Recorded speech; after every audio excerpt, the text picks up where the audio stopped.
आदेश रामकृष्ण हरिमाऊली उद्यापासून सुरू होणाऱ्या नवरात्र नारी शक्तीचा जागर म्हणून गुरुमाऊलींच्या आदेशाने आणि आपल्या युवा टीमच्या आदेशाने आम्हाला जो नवरात्रामध्ये स्त्री शक्तीचा जागर म्हणून जो बोलण्याची संधी आम्हाला दिलेली आहे त्यासाठी गुरुमाऊली आणि युवा टीमचे खूप खूप धन्यवाद। खरं तर गुरुमाऊलींनी आपल्याला सांगितलं आहे की स्त्री शक्तीचा जागर आपली प्रत्येक घरातली स्त्री ही एक आपली आई समान बहिणी आणि आपल्या मैत्रिणीसारखी असते। तर आपण प्रत्येक स्त्रीशी प्रत्येकाने घरातल्या स्त्रीशी कसं बोललं पाहिजे, तिचा आदर कसा केला पाहिजे, तिचा सन्मान कसा केला पाहिजे हे आपल्या गुरुमाऊलीने खूप आपल्याला चांगल्या पद्धतीने सांगितलं आहे। तर मी थोडंसं बोलू इच्छिते। ज्याला स्त्री म्हणून आई कळली तो शिवबाचा राजा झाला आणि ज्याला स्त्री म्हणून बहीण कळली तो मुक्ताईचा ज्ञानदेव झाला। ज्याला स्त्री म्हणून मैत्रीण कळली तो राधेचा श्याम म्हणून झाला आणि ज्याला स्त्री म्हणून पत्नी कळली तो सीतेचा राम म्हणून झाला। असे हे स्त्रीचा प्रत्येकाने पुरुष माणसाने स्त्रीचा एक आदर केला पाहिजे। तर ह्या नवरात्रीमध्ये गुरुजींनी जे स्त्री शक्तीबद्दल आपल्याला सांगितले आहे की स्त्रीचा आदर एक ती लक्ष्मी स्वरूपातच असते। आपण कधी तिला कोणत्याच गोष्टीसाठी काही वाईट बोललं नाही पाहिजे किंवा काही तिचा प्रत्येकाने आदर केला पाहिजे। कारण का तर ती घरातली लक्ष्मी असते, सर्वस्व आहे ती आपल्या घरातली।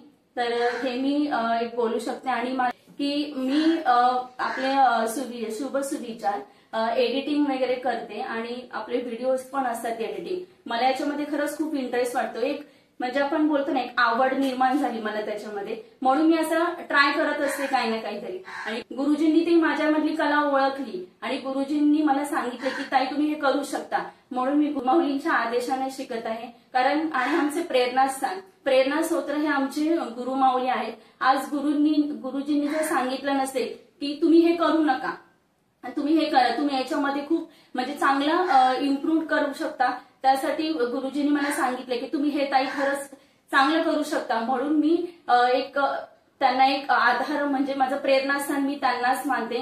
कारण गुरुजी वेळोवेळी प्रत्येकाला सांगत असतात की तुम्ही कोणत्या कला क्षेत्रामध्ये चांगले आहे किंवा कोणत्या व्यवसाय तुम्ही करू शकता किंवा काही। तर मी खरंच गुरुमाऊलीचे खूप आभारी आहे की गुरुजी आपले वेळोवेळी प्रत्येकाला म्हणजे मार्गदर्शन देत असतात।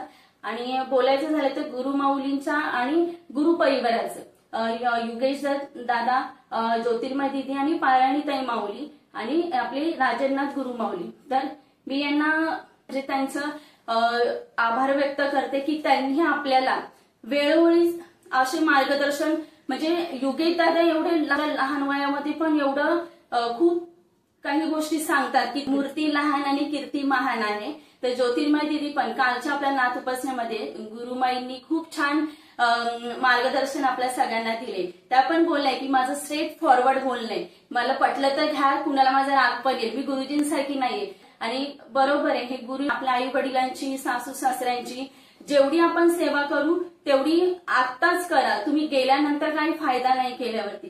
जी काही सेवा करायची ते तुम्ही आत्ताच करा।